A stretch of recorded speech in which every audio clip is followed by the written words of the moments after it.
जय गुरुदेव। आज तारीख 29/6/21 मंगलवार।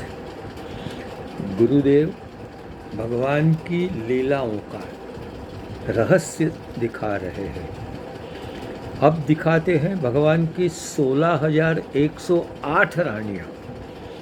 उसका क्या आध्यात्मिक रहस्य हो सकता है?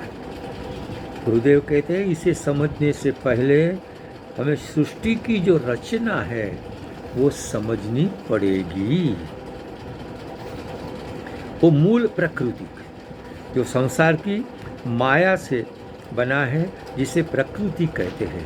प्रकृति शब्द का अर्थ गुरुदेव बता रहे हैं, कृतौ संसार निर्माणे प्रकृष्टा कुशला या देवी सा प्रकृति। कृति सर्जन, संसार रूपी सर्जन में जो प्रकृष्ट है, अति उत्तम है, कुशल है देवी, उसको प्रकृति कहते हैं। और वह माया सत्व, रज और तम 3 गुणों की बनी हुई है। कारण संसार में भी सब जगह ये 3 ही गुणों प्राप्त होते हैं।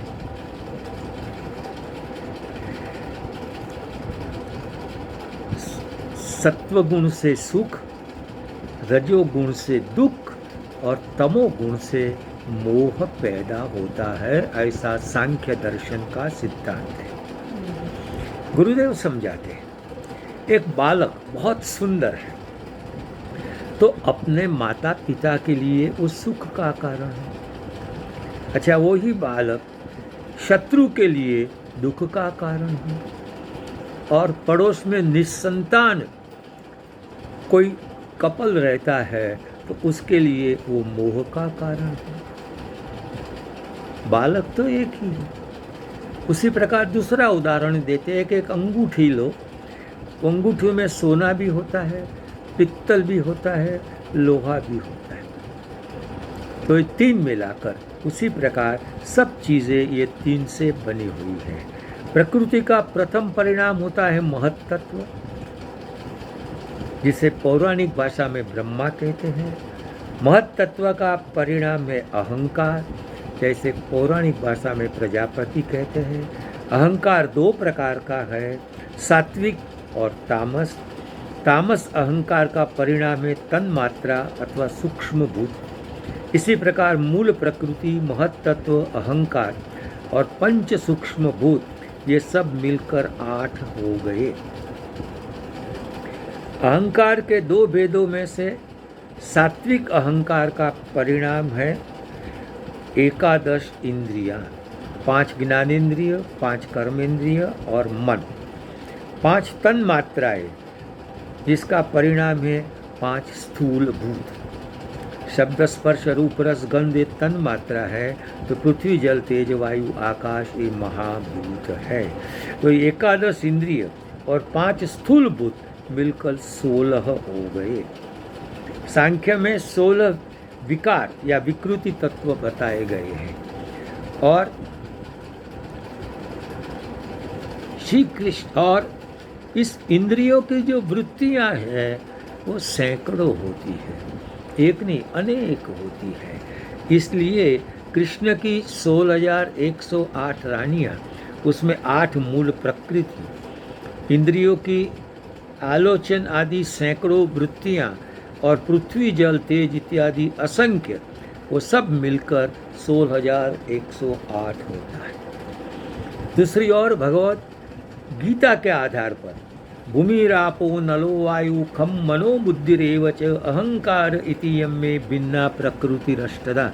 वहाँ भी 8 प्रकार की प्रकृति, भूमि यानी पृथ्वी, आप यानी जल, अनल यानी अग्नि, वायु और खम यानी आकाश, और मन, बुद्धि और अहंकार, ये हो गई 8 प्रकृतियाँ। फिर उसके भी विकार सांख्य के अनुसार गुरुदेव ने विस्तार से दिखाए हैं, और उसमें से किस प्रकार ये 16,108 वो भी बता दिया। उन्होंने योग शास्त्र द्वारा भी इसका रहस्य दिखाया है। वो कहते हैं कि इन वृत्तियों का निरोध धारणा, ध्यान और समाधि द्वारा होता है। वो सूक्ष्म स्थूल इंद्रिय का ग्रहिता या बुद्धि पुरुष होता है। इन्हीं को योग तत्व के परिभाषा में वितर्क, विचार, आनंद और अस्मिता कहते हैं। ध्यान वृत्ति तथा समाधि वृत्ति के अनेक भेद उसमें माने गए हैं। इसमें धारणा 12 संख्या होती है। वैराग 2 प्रकार का है, पर एवं अपर वैराग। और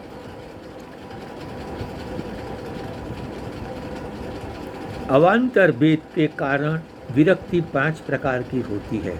इस प्रकार 82 वृत्तियाँ, 12 धारणा, 5 विरक्ति तथा 1 समाधि, ये सबको मिलाकर उसका परिणाम 100 हो जाता है, और वो हुआ 16 108।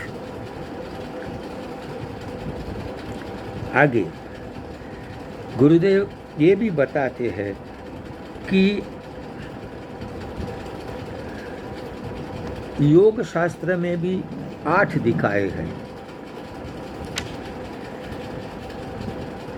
उनके अंग है, वो 8 अंग ही प्रभु की 8 मुख्य पटरानियाँ हैं। और आगे चलकर गुरुदेव ये कहते हैं कि भाई कहीं ऐसा निश्चय नहीं करना कि एक और आध्यात्मिक बात है तो फिर जो आदि भौतिक बात है वो गलत है। नहीं, गुरुदेव इसके लिए एक उदाहरण देते हैं। एक आदमी महात्मा के पास गया, उसने कहा कि महाराज मुझे ऐसा कोई उपाय बताए कि जिससे मेरी मुक्ति हो जाए। देखो इसके लिए सर्वप्रथम हमें विवेक चाहिए। विवेक के बाद संसार क्षणभंगुर है ऐसा पता चलेगा। जैसे हमारे माता पिता आज हमारे सामने नहीं है, एक दिन हमें भी ये छोड़कर जाना है। स्मशान की बात आई तो गुरुदेव ने एक विचित्र श्लोक बताया। एक आदमी स्मशान की बात बगल से पास हो रहा था, वो जरा डरता था, उधर उधर मुंह करके भागता था। स्मशान कहता है, श्मशानेन समाहूय नरो नित्यम निबोध्यते मत्तः किं त्रपसेतात तवेहा गमनम ध्रुवम। हे बेटा मेरे से क्यों डरता है?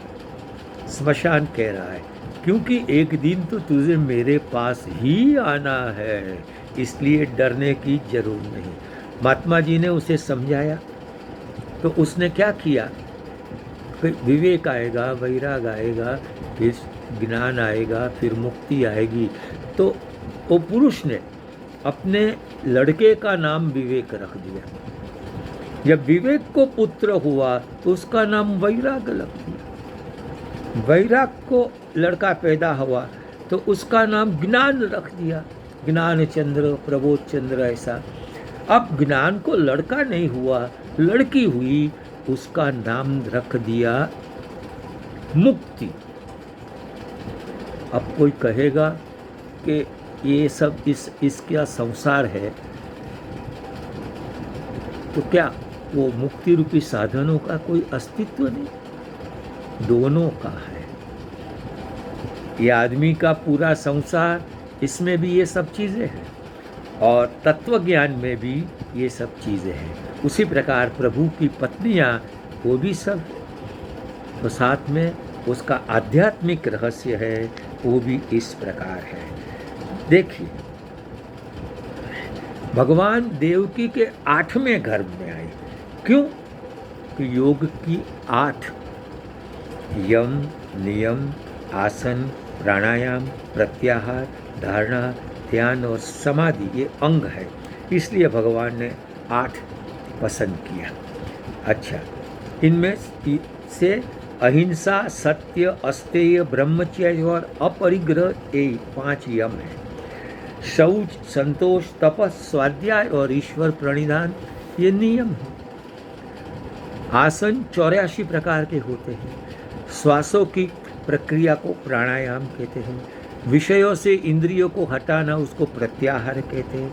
अपने इष्ट देह में मन लगाना उसको धारणा कहते हैं। उसमें तल्लीन हो जाना उसको ध्यान कहते हैं। और जीव ब्रह्म की एकता उसको समाधि कहते हैं। ध्याता, ध्यान, ध्येय ये तीनों एक हो जाए तो समाधि होती है। ये अष्टम योग हुआ समाधि। इसमें भगवान के दर्शन तभी होते हैं जब हम अष्टम में स्थान में जाते हैं। इस प्रकार भगवान 8वें नंबर पर पैदा हुए, जब आपको समाधि लगती है तब भी होता है। इस प्रकार भगवान 8वें ही क्यों आए, इसका भी यही रहस्य है। अष्टमी के दिन आप देखो कि चंद्रदा उदय होता है, वो आधा होता है। भगवान उसी समय अंधकार तो दूर करते हुए पृथ्वी पर आए हैं। आविर्भाव सांसारिक प्राणियों की भ्रांति होती है और उसमें हम लोग जो पैदा होते हैं वो पुरुष और स्त्री के संयोग से। प्रभु इस प्रकार पैदा नहीं हुए हैं, ये सब तत्वों से वो पर है, इसलिए वो भगवान 8वें नंबर पर आए, जिनमें वो आगे के सब गौण हो जाते हैं। इस प्रकार भगवान की अष्टमी का 8वें नंबर का 16,108 क्यों है, उसका ये सब का विवेचन गुरुदेव ने किया। अब कल नया विषय होगा, भगवान माखन चोर है या चित्त चोर। आज करो गुरु को नमस्कार। बस भगवान भी हो जाए हमारे चित्त चोर, यही प्रार्थना।